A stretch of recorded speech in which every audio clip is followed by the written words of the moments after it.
Usually when we talk about looking for a new home, there's this expectation of visual simplicity. Right, yeah. Mm. Like it should just make sense on a map. Exactly. You pull up a map on your phone, Yeah. you draw a mental circle around a city center, you look at the suburbs kind of spreading out in all directions, and you just find a neighborhood with a manageable commute. Right. And you just start looking at open houses. It's an entirely two-dimensional process for most people. It really is. You're just trading commute time for square footage. Yeah, you're basically just sliding your finger across a flat screen, trading a few extra minutes of drive time for a larger backyard or, an extra bedroom. It's geographically flat, both literally and conceptually, I mean. The rules of the game in a standard suburban market are pretty uniform. Right. The climate on one side of that circle is exactly the same as the climate on the other. Yeah, you don't cross a county line and suddenly need a snowplow in the suburbs. Exactly. And the local government operates the same way. The property taxes make intuitive sense, and the ground underneath the house is, well, predictable. It's a straight line of logic. Yeah. But then you step into the world of mountain real estate, and suddenly that flat two-dimensional map on your phone is not just useless, it is actively lying to you. Oh, absolutely lying. It's a completely different paradigm. We are looking at a real estate landscape that defies every standard convention of home buying. What looks like a straight 10-mile line on a map might actually represent a massive change in altitude. Or a completely different weather system. Right, a different weather system, a totally different local economy, and honestly, a legal minefield. It's the absolute definition of topographical and regulatory muddy waters. I mean, you might find a beautiful property that seems perfectly positioned on paper. Right, the perfect cabin. Yeah, the perfect cabin. Only to realize that getting to your front door in January requires a vehicle with tire chains. Oh, wow, yeah. Or that the local municipality has quietly banned the exact thing you plan to do with the house just to, afford the mortgage. Exactly. The map does not show you the sheer cliffs, and I mean both the physical ones and the financial ones. No, definitely doesn't. And that is exactly where we are going today on this deep dive. We're taking a massive stack of data, and we are cutting right through those glossy, surface-level mountain real estate brochures. And we all know the ones you're talking about. Oh, you know the exact ones. The perfectly framed A-frame cabin, the gentle smoke drifting from the river rock chimney, the string lights on the deck. The promise of this simple, rustic, uncomplicated life in the woods. Right, the romance of it all. But we are here to uncover the cold, hard, and frankly fascinating math of relocating to the North Carolina high country. Which is incredibly necessary if you're actually serious about making a move. Yeah, our mission is to equip you, the listener, with the hyperlocal knowledge you actually need to make a smart decision. Whether you are looking for a primary residence to raise a family, a seasonal ski getaway to kind of escape the heat, or a pure investment property. Because if you rely on the romance of the brochure or just, a quick internet search of the most famous mountain towns, you are going to get blindsided. Blindsided. Totally. You have to move past the aesthetics and look at the structural realities of the region. To do this, we're pulling from a remarkably detailed source today. We are using the Best Towns Near Boone, NC 2026 Buyer Comparison Guide. And I just want to point out, this is an incredible resource. It really is. This is not just some algorithmic listicle scraped together by a travel blog.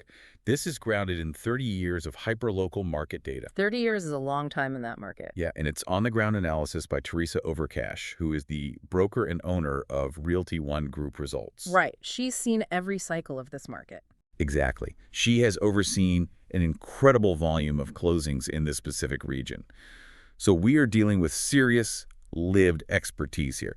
We're looking at the market through the eyes of someone who actually has to solve these geographical puzzles for buyers every single day. And that lived expertise is crucial. I mean, in this specific market, you simply cannot pick your location based on the name painted on the town limits sign. You really can't. No. You have to match your specific lifestyle goals and, honestly, your risk tolerance to the hard data of the ground you are actually buying. Most people searching for mountain homes in this area get a mental list of maybe 3 or 4 popular towns. Usually Boone, Blowing Rock, maybe Banner Elk. Right. Boone, Blowing Rock, Banner Elk. The heavy hitters.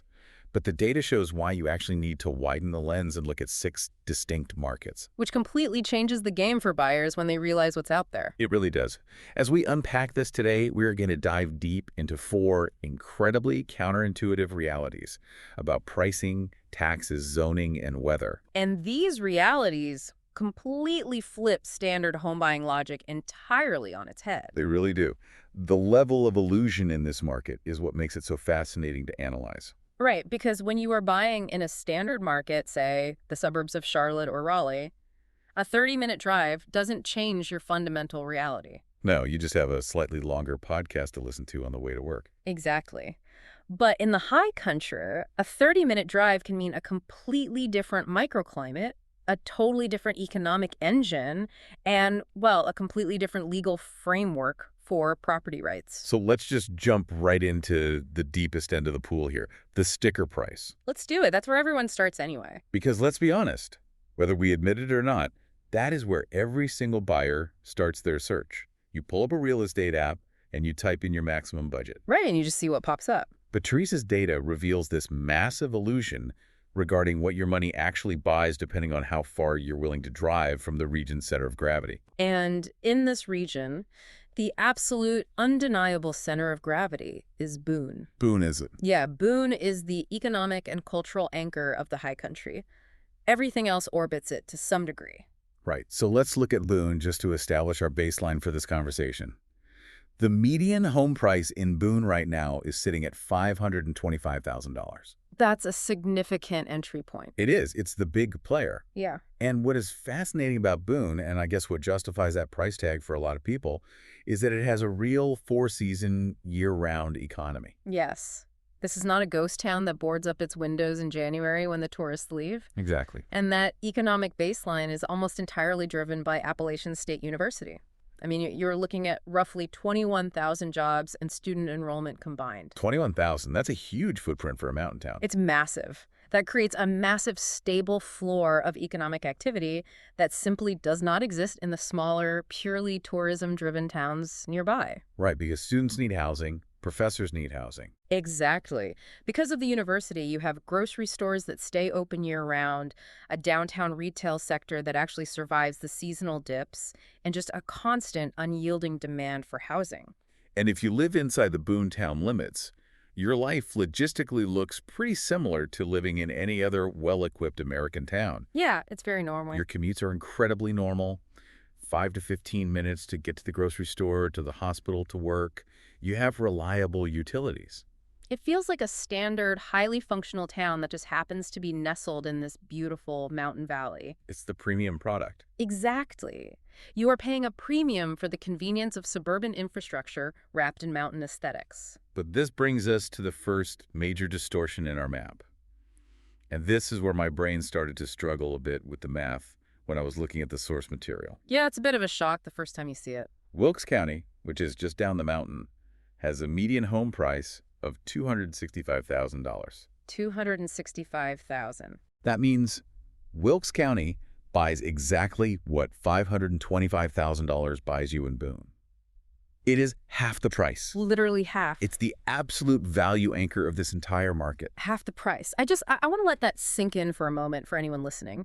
You are looking at a 50% discount for roughly the same square footage, and honestly, often with way more acreage. Wow.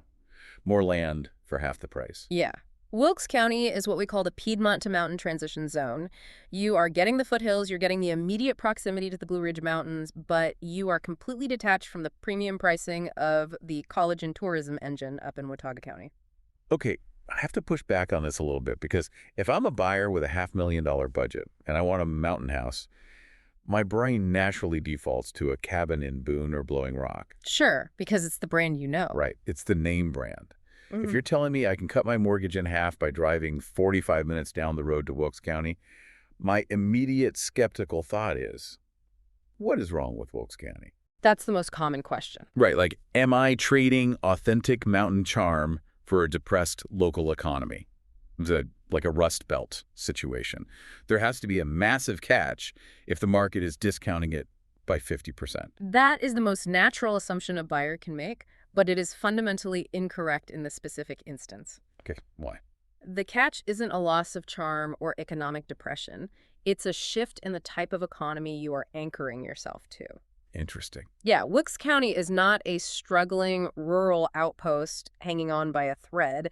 It actually has a genuine, robust, full-time economy that is completely independent of the seasonal tourism cycle. So what is driving their economy if it isn't ski resorts and college students? Corporate infrastructure and agriculture. Oh, okay. Yeah, Wilkes County is a massive industrial and corporate hub. You have the Lowe's company's headquarters footprint there. Wait, like Lowe's Hardware. Exactly. You have the Wilkes Regional Medical Center, which is a major employer. You have major agricultural and manufacturing players like Tyson Foods. So it's real jobs, Hmm. not just seasonal stuff. Right. This is a working, blue-collar, and corporate local economy. So when you buy a home in Wilkes County, you aren't sacrificing basic infrastructure. You aren't moving to the middle of nowhere. You're just shifting the focus. You're just choosing an economy built on corporate logistics, healthcare, and manufacturing, rather than an economy built on selling lift tickets and university degrees. That makes a lot of sense. You are paying for the brand of Boone, whereas Wilkes is just functioning as a normal place for people to live and work. Exactly. But here is where the data gets incredibly specific, particularly for how people actually pay for these homes. The guide points out that because Wilkes County is technically classified differently by the federal government, buyers can access USDA zero-down financing in most of its rural tracts. This is a huge deal. Now, I've heard of VA loans having zero down, but USDA, that loan program is completely unavailable in the other 5 towns we're looking at today. 0% down. How does that actually work? Well, the USDA Rural Development Loan Program is one of the most powerful and honestly often overlooked financing tools in real estate. I didn't even know it existed. A lot of people don't. The federal government wants to incentivize population growth and economic stability in areas outside of major urban and suburban density zones. Okay. Because Wilkes County falls into this specific demographic and geographic classification, the government essentially backs the mortgage. Wow. For a qualified buyer, this means you can purchase a home without putting a single dollar down toward the principal at closing. So if I'm a first-time home buyer, or maybe, a retiree who just sold a house in Florida and wants to keep all that equity sitting in an index fund generating interest rather than sinking it into a down payment, this is a staggering advantage. It completely changes the entire calculus of relocation. I mean, you can buy a $265,000 home with no down payment, preserving your liquid cash, and you are living just 45 minutes from the peak of the Blue Ridge Mountains. That is incredible. It's exactly why retirees who want that mountain proximity but refuse to pay the hyperinflated luxury pricing of Watauga County are routinely landing in Wilkesboro. They get the view, they get the seasons, but they keep their cash. Okay, so Wilkes is the pure pragmatic value play. Yeah. But let's say I'm a buyer who still wants a bit more of that classic, quaint mountain town feel. I want the aesthetics. Right. I want to be a little higher up in elevation. I want the cute downtown, but I still cannot stomach the $500,000 entry point of Boone. The data points to a second massive hidden gem, and this one really surprised me. West Jefferson over in Ashe County. West Jefferson is fascinating from an urban planning and economic standpoint. Right. Yeah. If Wilkes County is the industrial and corporate value play, West Jefferson is the cultural value play. Okay, let's look at the numbers. The 2026 median price there is $385,000. So still very affordable compared to Boone. All right, we're talking roughly 25 to 30% below Boone. And the drive, it's only a 28-minute drive to Boone, yet it seems completely overlooked by out-of-state buyers who just search for towns near Boone. It's the classic blind spot in real estate search algorithms. Buyers type a famous town into their app, they set a 10-mile radius, and they completely miss what is happening just one county over. Because it's literally not in the circle they drew. Exactly. But Ashe County has built an incredible identity entirely on its own terms. West Jefferson isn't trying to be Boone. What's the vibe there? Well, it has a state-designated arts district right in its downtown. It's highly walkable. It has historic character. It has immediate access to the New River for recreation. And they grow Christmas trees. Yes. The guide mentions this, and I had to look it up because it seems so random, but it's a massive, massive industry there. It's not just random agriculture. It is the economic backbone of the county. Ashe County is one of the largest producers of Christmas trees in the entire United States, and this has a profound hidden effect on the real estate market. The Christmas tree farming industry acts as an economic stabilizer, much like the university does in Boone, but without the corresponding spike in housing costs. Wait, how does farming trees stabilize the housing market? I'm missing the connection there. Because it preserves the land and provides generational, steady income. When you have thousands of acres dedicated to a highly profitable, sustainable agricultural export like Christmas trees, that land isn't being sold off to developers. Oh, to build massive subdivisions. Right, or luxury condo complexes. It keeps the aesthetic of the county very pastoral and open. It keeps the local economy humming with agricultural jobs and export revenue. It essentially blocks the sprawl. Exactly. Yeah. It prevents the kind of rampant overdevelopment that ruins the very charm people move to the mountains to find. You have an agricultural backbone supporting a thriving arts and tourism front end. That is a brilliant way to look at it. Yeah. The trees are basically acting as a buffer against suburban sprawl. So what does this all mean for the modern buyer? We have this quote in the source material from Lawrence Yun, the chief economist at the National Association of Realtors. Right, great quote. He noted that price divergence within a single micro-market widens as remote work buyers chase lifestyle over commute distance. That quote is the skeleton key to understanding the entire current real estate market. And not just in the high country, but nationally. How so? Well, historically, home prices radiated outward almost perfectly from the employment center. It was a simple equation. The further you drove to the office, the cheaper the house. The commute was the tether. Right. But the explosion of remote work permanently severed that tether for millions of white-collar workers. Because they don't have an office to drive to anymore. Exactly. Now, these buyers are not asking, how long is my drive to the office in Boone or Charlotte? They are asking, how much lifestyle can I buy with this specific amount of money? And when you change the question, the map changes. Entirely. Driving 28 minutes to West Jefferson or 45 minutes to Wilkes County suddenly feels like a brilliant arbitrage strategy. Yeah, because you're buying the same view, the same crisp mountain air, the same access to hiking trails for hundreds of thousands of dollars less, simply because you don't need to physically commute to the anchor city every single morning at 8 a.m. It is arbitrage. You're essentially stepping off the rapidly accelerating escalator of Boone's hyperinflated housing market, walking next door to a parallel market, and buying almost the exact same lifestyle for a fraction of the cost. But, and this is a massive flashing neon, but we cannot just stop the calculation at the purchase price. We certainly cannot. If you stop at the purchase price, you are walking into a trap. Because if you move to Wilkes County to cut your purchase price in half, you might logically assume that your monthly carrying costs, your property tax, your insurance will drop by exactly half too. That's the assumption, yeah. The cheaper house means a cheaper tax bill, right? Yeah. But the data reveals something that completely broke my brain for a minute. This is where the simple two-dimensional math completely breaks down. Right. And where buyers who rely on national real estate apps get very unpleasant surprises at the closing table. We are hitting a paradox here. The data shows that property tax rates run entirely backwards from home prices in the high country. It's true. Let me lay out the numbers, and then I am going to need you to explain this to me like I'm 5 years old, because I had to read this section of Teresa's guide 3 times to make sure it wasn't a typo. It is deeply counterintuitive if you are used to linear suburban markets where expensive towns have high taxes and cheap towns have low taxes. Right. So Watauga County, which encompasses Boone and Blowing Rock, this is the most expensive market we are talking about. This is where luxury mountain estates are pushing $2, $3, even $4 million easily. Easily. Yet, Watauga County has the lowest property tax rate in the entire region. It is 0.353 per $100 of assessed valuation. Okay, then you go down the mountain to Wilkes County, the cheapest market. The blue-collar corporate agricultural hub where homes are literally half the price.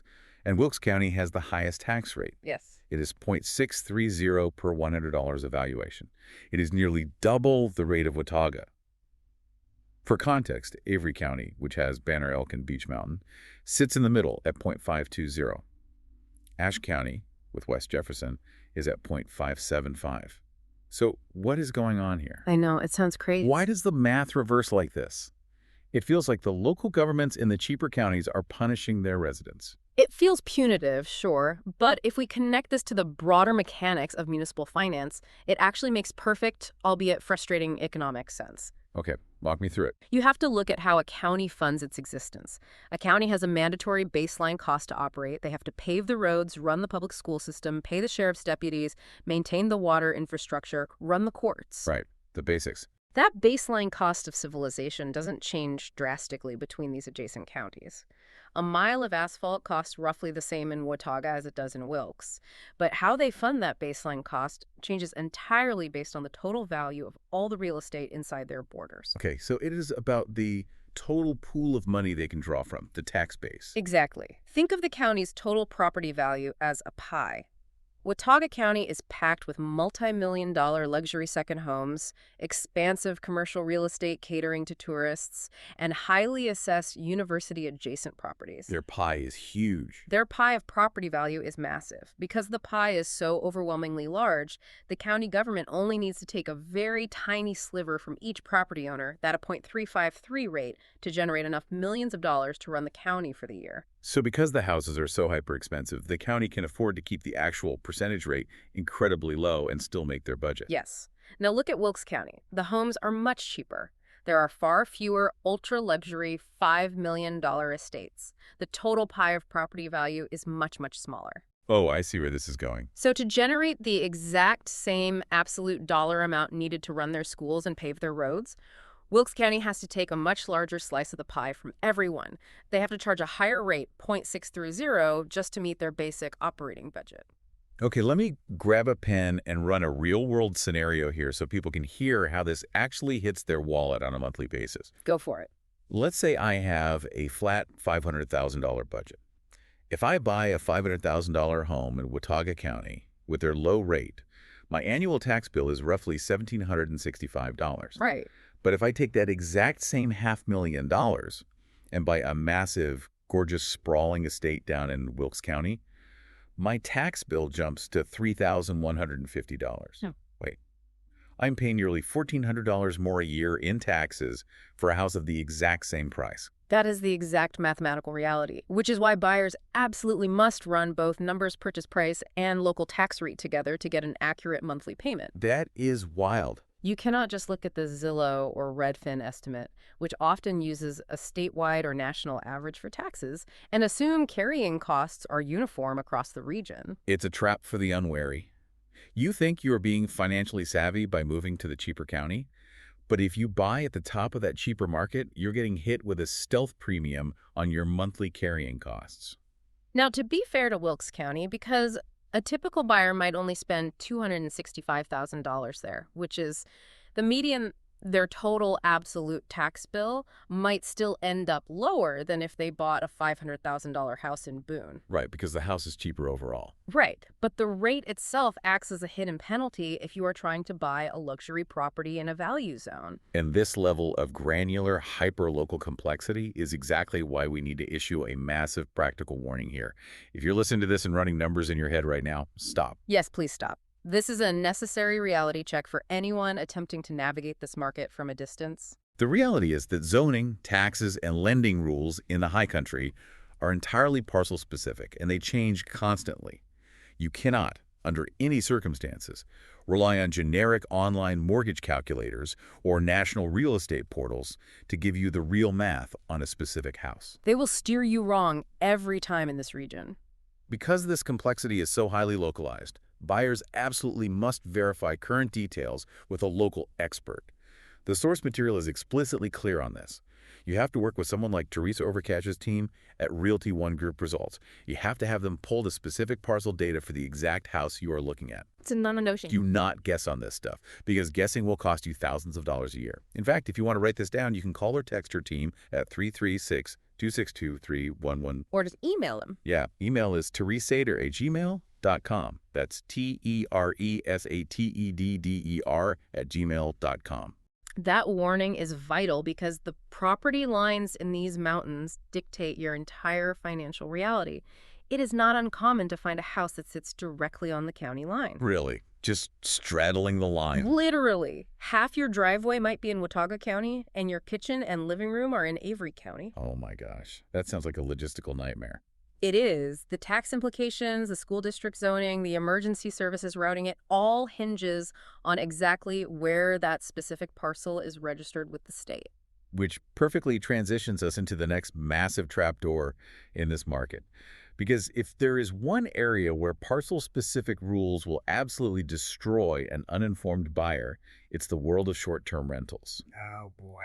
The STR Mirage. This is undoubtedly the most volatile, emotionally charged, and financially risky aspect of mountain real estate right now. Let's set the scene for the listener. You figured out your mortgage, you factored in the reverse tax rates we just talked about, and you realize the monthly carrying cost is a little higher than you wanted. It happens all the time. The next logical step for a huge percentage of buyers today is thinking, okay, no problem, I will just put it on Airbnb or VRBO for 2 weekends a month during ski season to offset the cost. Right, that's the modern American dream, right? The side hustle vacation home. The asset that pays for itself. But here is where Teresa's data delivers a massive icy reality check. You cannot just Airbnb anywhere you want. The Wild West era of short-term rentals is over. Municipalities are fighting back against the commercialization of their neighborhoods, and they are using zoning laws as their primary weapon. Let's look at Boone. The data states that Boone actually banned new short-term rentals in R1 residential zones in 2023. Let me repeat that word. Banned. And the nuance here is what catches out-of-state buyers every single day. Right, because let me play the role of the naive investor. Yeah. I'm sitting in Raleigh, I pull up Airbnb, and I see a dozen houses in Boone available for rent this weekend. I look at the zoning map, and they are right in the middle of an R1 residential zone. My immediate thought is, well, they are renting it legally, so the city must allow it. I can buy the house next door, or better yet, I will just buy that exact house and keep the Airbnb going. Explain how this crap works, because it's brutal. When the town of Boone passed the ban in 2023, they faced a legal and economic dilemma. They couldn't necessarily force existing, legally operating Airbnb owners to shut down their businesses overnight without facing massive lawsuits. Right, that makes sense. So they grandfathered them in. They said, if you are already running an STR, you can keep running it. However, and this is the lethal trap for buyers, that grandfathered status is tied strictly to the current owner, not to the property itself. Oh, wow. It cannot transfer in a sale. So it just goes poof. Exactly. The very second that property is sold, the deed changes hands and a new name goes on the title. The grandfathered status vanishes into thin air. The new owner is immediately subject to the 2023 ban. So imagine the nightmare scenario. You buy a $600,000 house in Boone. The previous owner shows you their financials. They were making $60,000 a year on Airbnb. And you think you're getting a cash cow. You close on a Friday expecting that income to pay your mortgage. On Monday, you list it on Airbnb, and on Tuesday, you get a cease and desist letter from the town of Boone because your new operation is entirely illegal. And your rental income drops to zero instantly. It is terrifying, and it happens to out-of-state investors who just run math on a spreadsheet and assume that past performance guarantees future results without understanding the hyper-local legal mechanism. And it's not just Boone. Every single town in this region has a completely different set of rules. It is a patchwork quilt of regulation. Yeah, the guide breaks this down. Blowing Rock restricts STRs in residential areas, though they do allow them in their specific village core. Banner Elk makes you have a minimum 2-night stay in the summer to prevent constant turnover. West Jefferson uses this very clever distance separation rule. You literally cannot have an Airbnb within a certain geographic radius of another existing Airbnb. Which is a brilliant piece of urban planning, honestly. It really is. It prevents entire neighborhood blocks from turning into shadow hotels, preserving housing for actual residents, while still allowing some tourism revenue. Even Wilkesboro, the blue-collar value town, adopted stricter zoning for short-term rentals in June 2026. The walls are closing in everywhere. Everywhere except one very specific place. Okay, where? From an economic perspective, there is one town that operates as the ultimate exception to the rule. It is the STR gold mine. Beech Mountain. Beech Mountain. It is essentially an entire municipality that has been engineered from the ground up for short-term rental yields. It has the highest yield in the entire region. Wow. The demand is relentless, driven by skiers in the winter and people desperate to escape the brutal southern humidity in the summer. But even in the gold mine, there is a catch. The guide is very clear about this. The amenities, the massive pool, the tennis courts, the golf course, the things that make people actually want to rent your house instead of the one down the street, they aren't public town amenities. Nope. They are privately controlled by the Beech Mountain Club, And membership to the club is not automatically included with every single property deed. Oh, that's tricky. Exactly. You could buy a house on Beech Mountain, assuming you're going to command premium nightly rental rates, and then realize your guests have absolutely no access to the resort amenities because the previous owner let the club membership lapse. Or the specific parcel was just never admitted to the club in the first place. Exactly. So again, parcel-specific due diligence is everything. But with all these rules, with the bans, the club memberships, the shifting zoning laws, how are people actually buying these properties? Yeah. Because the investment money is still flooding into the mountains. Yeah. This brings us to a financing acronym that I keep seeing everywhere in the data. DSCR. DSCR, debt service coverage ratio. It is the financial engine that has completely and perhaps permanently reshaped the high country real estate market over the last 3 to 5 years. We have some incredible insight here from the source material. Angie Wilmoth, who is a senior loan officer at Glory Mortgage over in Wilkesboro, notes that DSCR loans allow investors to buy second, third, or fourth properties using rental math alone. Using rental math alone, that's the key. Let me break down why this is so mind-bending to me. When you or I go to a traditional bank to get a mortgage for a house, the underwriter demands everything. They look at our W-2s, our personal income, our tax returns, our personal debt-to-income ratio. They want to know your whole life story. Exactly. But with a DSCR loan, the bank does not care about your personal income. Not at all. Your personal salary is almost entirely irrelevant to the underwriting process. That sounds crazy. The bank is no longer evaluating you as a homeowner. They're evaluating the physical property as a standalone business entity. How does that even work? How do they know the mortgage will get paid? They look at the projected rental income. The bank or the lender will pull data straight from software platforms like AirDNA, which scrape Airbnb and VRBO to estimate how much a specific house in a specific zip code will generate per month. Okay, so it's algorithm-driven. Yes. The underwriter takes that projected monthly income and divides it by the monthly mortgage payment, the principal, interest, taxes, and insurance, or PITI. If the property is projected to generate enough gross income to cover its own monthly debt obligation, the bank funds the loan. So if the monthly mortgage payment is going to be $3,000 and the AirDNA algorithm says the house will rent for $4,000 a month, the bank just says, great, the asset covers its own debt. Here is the money. Precisely.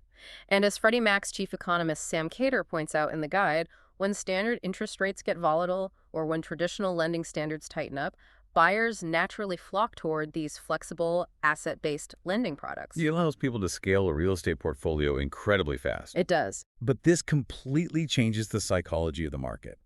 We usually think of buying a mountain cabin as this deeply personal, almost romantic, emotional purchase. Right, you want to build memories. You imagine your kids sitting by the stone fireplace, you imagine retiring there, you imagine the memories. But with DSCR loans and AirDNA data, this is functioning exactly like commercial real estate. Are out-of-state investors basically just treating Beech Mountain like a giant spreadsheet? Yes.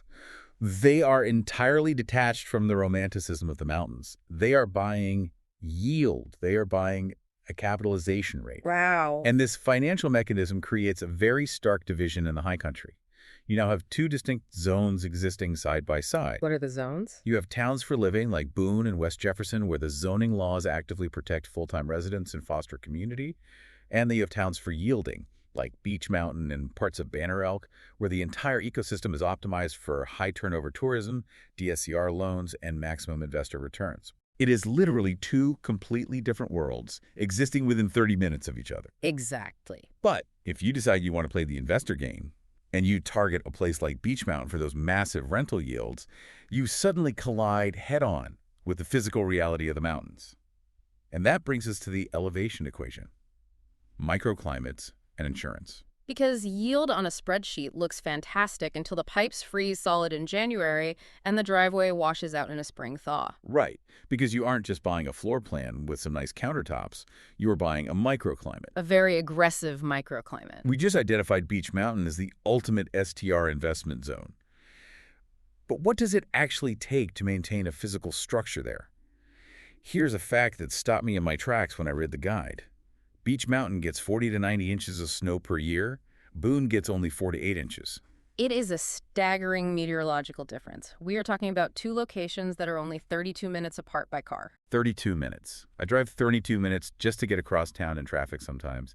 And yet one town gets a mild dusting of 8 inches of snow all winter, and the other gets buried under 90 inches. It's intense. How is that scientifically even possible in the South? Elevation is the great multiplier in the high country. It dictates absolutely everything.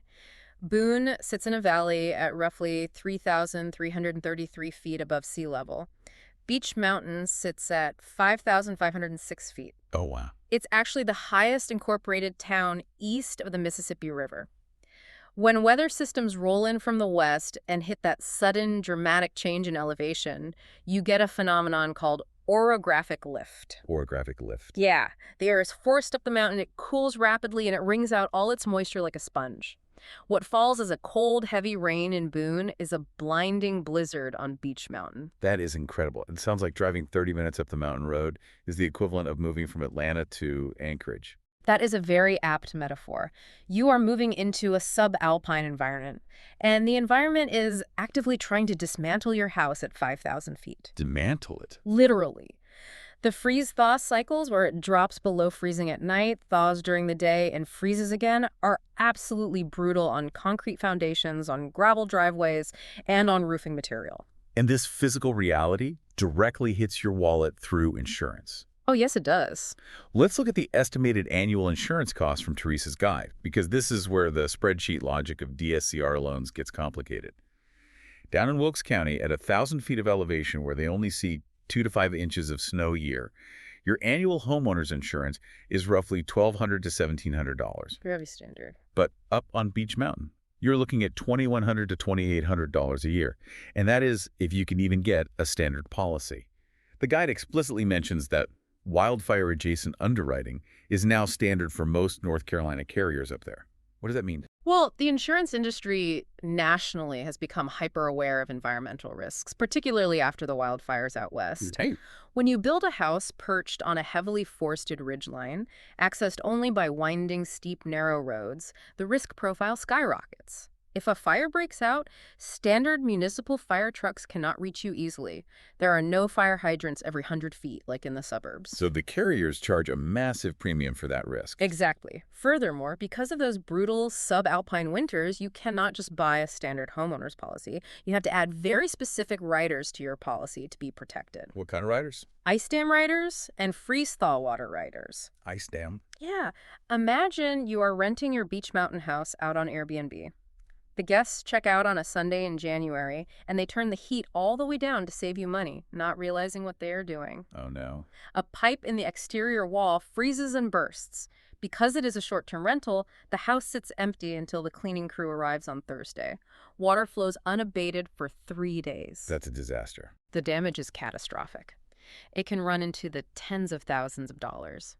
Standard insurance policies often cap or entirely exclude that kind of specific water damage above 3,500 feet unless you pay extra for the specific rider. That is terrifying. And then there's the reality of just getting your guests to the front door. Logistics. The guide is very firm on road access. If you buy in Beech Mountain or Upper Banner Elk, you absolutely must have a four-wheel drive vehicle, and you will occasionally need to put physical tire chains on your car. It's not a suggestion, it's a requirement. You cannot just roll up in a front-wheel drive rental sedan from the Charlotte airport in February and expect to make it up the mountain. Which is another massive hidden logistical consideration for STR investors.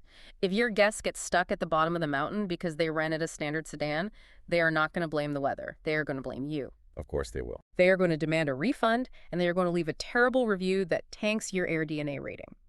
When you buy a short-term rental at 5,000 feet, you are actively managing the logistics of snow removal, road access, and guest safety from hundreds of miles away. Compare that nightmare to the value zones we discussed earlier. West Jefferson gets maybe 10 to 18 inches of snow a year, and because it sits under 3,000 feet, the main roads are plowed incredibly fast by the state. Much more manageable. And Wilkes County gets practically nothing, 2 to 5 inches, and rarely ever has to close its roads. So again, it forces the buyer to ask a very hard question. Are you buying a place to relax, or are you buying a part-time job battling the elements? It all comes back to defining your fundamental purpose before you ever define your location. If you want a ski-in, ski-out yield generator, you embrace the chaos and the snow of Beech Mountain. Right. But if you want a peaceful retirement where you don't have to shovel snow just to get your car out for a doctor's appointment, you have to look at Wilkes or West Jefferson. Which brings us to the people who are actually living in these microclimates full-time. Let's pivot away from the investors and talk about the primary residents. If you are bringing a family to the high country, the aesthetics of the cabin and the yield of the Airbnb become totally irrelevant. Completely irrelevant. The school district and the physical land you are buying become your absolute top priorities. Exactly.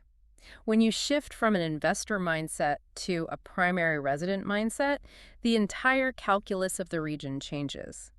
The metrics of success aren't occupancy rates and AirDNA projections. They are classroom sizes, infrastructure reliability, and community integration. So let's lay out the facts regarding the school districts as outlined in the source material, because this dictates a huge amount of the relocation traffic for families. It is a huge driver for the market. First, you have Watauga County Schools, which covers Boone and Blowing Rock. This is a highly sought-after district. The data shows they are known for being high-performing, with small class sizes and very strong parent involvement. Yep, very true. In fact, Blowing Rock School, which is a K-8 school, is specifically highlighted as being incredibly popular for families moving into the area. That specific school acts as a massive demographic draw. You have families who want that boutique, walkable village lifestyle of Blowing Rock, but they demand top-tier educational infrastructure for their children. So the school props up the real estate values. The reputation of that K-8 school sustains property values in that specific zone immensely. Then you have Avery County Schools, which covers Banner Elk and Beech Mountain. This is described factually as a small rural district with very tight community ties. Right. And then over in the value zones, you have Ashe County Schools for West Jefferson and Wilkes County Schools. Both of these districts are specifically highlighted in the guide for having very strong career tech programs. And that directly reflects the local economies we discussed earlier. Wilkes and Ashe have those working agricultural and manufacturing bases. The Tyson and Lowe's jobs. Right. So their educational systems are smartly tailored to provide strong technical and career pathways for students who intend to stay and work in the regional economy, rather than just preparing everyone for a four-year university out of state. But navigating school district lines is only half the battle of moving a family here. The other half is making sure the physical piece of land you are buying isn't hiding a financial time bomb. This is the scary part. And this brings us to the North Carolina due diligence process, which seems uniquely terrifying in the mountains. It is perhaps the most critical legal mechanism for a buyer to understand in this state, and it functions very differently at altitude. According to the guide, North Carolina uses a single due diligence period. During this specific window, a buyer pays a non-refundable fee directly to the seller, and in exchange, the buyer can walk away from the contract for literally any reason, or no reason at all. Now, down to the Piedmont. In the flatter areas like the Triad or Charlotte, this period usually lasts 10 to 14 days. But Teresa's data is very clear. In the high country, your due diligence period absolutely needs to be 14 to 21 days. Why the extra week? What takes so long? Because inspecting a mountain property is infinitely more complex than inspecting a standard suburban tract home. Because it's on a mountain. Right. In a suburb, you hire one general home inspector. They come out for 3 hours, they check the roof, the HVAC, the electrical panel, and you are done. The house is hooked up to a municipal city water line and a municipal city sewer line. But in the mountains, you are very likely dealing with independent, localized, off-grid systems. You are basically running your own utility company for your house. In many ways, yes. You need the standard home inspector, of course, but then you also need a specialized well inspector to check the water quality, the pump mechanics, and the flow rate. Because if a well runs dry in the summer, you have a major problem. I didn't even think about a well running dry. You need a propane company to come out and inspect the buried tanks and the high-pressure lines. And crucially, most importantly, you need a highly specialized septic inspection. Well, let's talk about the septic system, because the numbers here are staggering. I have lived in cities my whole life, so a septic system is a bit of a mystery to me. The guide states that a comprehensive septic inspection costs between $300 and $450. That's just to look at it. But if that inspector finds that the system has failed, a replacement runs anywhere from $5,000 to $25,000. $25,000. Think about that. Suddenly, that great deal you found on a charming cabin in the woods is financially ruinous. How can it possibly cost 25 grand to put a tank in the ground? Mountain terrain is notoriously difficult for septic systems. To install one, the soil has to pass a perk test, meaning it has to percolate or drain water at a certain rate. But mountain soil is often just solid rock underneath a thin layer of dirt. Oh, because you're on a mountain. Exactly. The slope might be too steep for a standard gravity-fed leach field. If that happens, the county requires you to install a highly engineered, incredibly expensive pump system to push the waste uphill to a suitable drainage area. And you cannot find all of that out in a week. No way. It takes time to get these specialized inspectors up the mountain, get the lab reports back on the water quality, get quotes from excavation contractors for a new septic field, and negotiate with the seller. You need that full 21-day window to protect your deposit. Which brings us to our second major reality check for anyone listening. We cannot stress this enough. This is the difference between a successful relocation and a generational financial mistake. Whether you are trying to navigate exactly where a school district line falls on a mountain ridge, or you are trying to assess the viability of a 30-year-old septic tank buried in solid rock, or you are trying to check the latest minute-by-minute zoning laws for short-term rentals, the landscape here is incredibly localized. So localized. You cannot do this alone with a search engine. Buyers must verify all current details with a local expert who actually works in these specific counties. The guide makes it clear. You need to work with Teresa Overcash's team at Realty ONE Group Results. Yes. They're the ones who can pull the specific parcel data and tell you if that cabin actually comes with club access or a working well. You need a guide who knows exactly where the landmines are buried. Again, that's 33626231111 or teresadarter@gmail.com. Having a professional who understands that a property needs a $25,000 septic system before your due diligence money goes hard and becomes non-refundable is just invaluable. So we have covered an immense amount of ground today on this deep dive. We've gone from the median prices of Boone to the reverse tax math of Watauga and Wilkes to the brutal realities of Airbnb bans, 90-inch snowfalls, and the terrifying economics of mountain plumbing. It's a lot to process. How does a buyer actually synthesize all of this data into a final decision? You synthesize it by abandoning the glossy brochure entirely. You have to stop looking at the aesthetics and adopt a framework built entirely on physical realities. And the source material closes firmly on exactly that. Teresa Overcash's golden framework for high country real estate. She argues that finding the right town is not about the brand name or the zip code or the aesthetic of the chimney. It's really not. The right town is a function of three very specific physical realities. Number one, elevation. Elevation, because elevation determines your weather, your snow accumulation, and your insurance premiums. It dictates whether you need a private snowplow contractor and tire chains, or if you can drive a standard sedan year-round. It dictates whether your pipes will freeze if the power goes out in January. Okay, number two. Driveway grade. This one is so practical it hurts. It really is.